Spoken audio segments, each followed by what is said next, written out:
गोवा ते नागपूर या शक्तीपीठ महामार्गाविरोधात ग्रामस्थ आणि शेतकऱ्यांच्या भावना तीव्र आहेत। त्यामुळे या महामार्गाविरोधात सर्वपक्षीय लढा देऊ आणि शक्तीपीठ महामार्ग रद्द करण्यासाठी या मार्गावरील गावं बंद ठेवून 18 जूनला जिल्हाधिकारी कार्यालयावर सहकुटुंब मोर्चा काढण्याचा निर्णय घेण्यात आला। कोल्हापुरात शहाजी कॉलेजमध्ये झालेल्या बैठकीत हा निर्णय घेण्यात आला।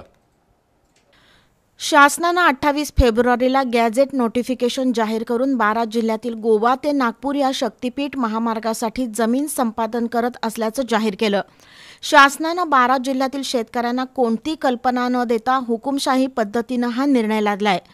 पर्यायी रस्ते उपलब्ध असताना 85,000 कोटी रुपये खर्च करून कंत्राटदारांचे खिसे भरणाऱ्या या महामार्गाविरोधात कोल्हापूर जिल्ह्यामध्ये विविध तालुक्यांमध्ये आंदोलन सुरू आहे। निवडणुका झाल्यानंतर पुन्हा सर्व पक्षीयांची मोट बांधून पुढील दिशा ठरवण्यासाठी शहाजी कॉलेजमध्ये बैठक झाली।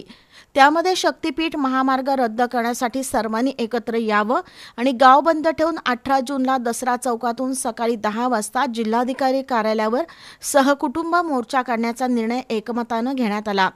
हा महामार्ग निर्णय रद्द होईपर्यंत आंदोलन चालूच ठेवण्याचा निर्धार कार्यकर्त्यांनी व्यक्त केला।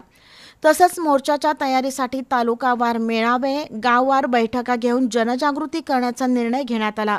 शक्तीपीठ महामार्ग विरोधी संघर्ष समितीच्या बैठकीला स्वाभिमानी शेतकरी संघटनेचे नेते राजू शेट्टी, माजी आमदार संजय बाबा घाटगे, श्रमिक मुक्ती दलाचे डॉक्टर भारत पाटणकर, संघर्ष समितीचे समन्वयक गिरीश फोंडे, विक्रांत पाटील, सम्राट मोरे, प्रकाश पाटील, प्रशांत आंबी, शशिकांत खोत यांच्यासह कार्यकर्ते उपस्थित होते।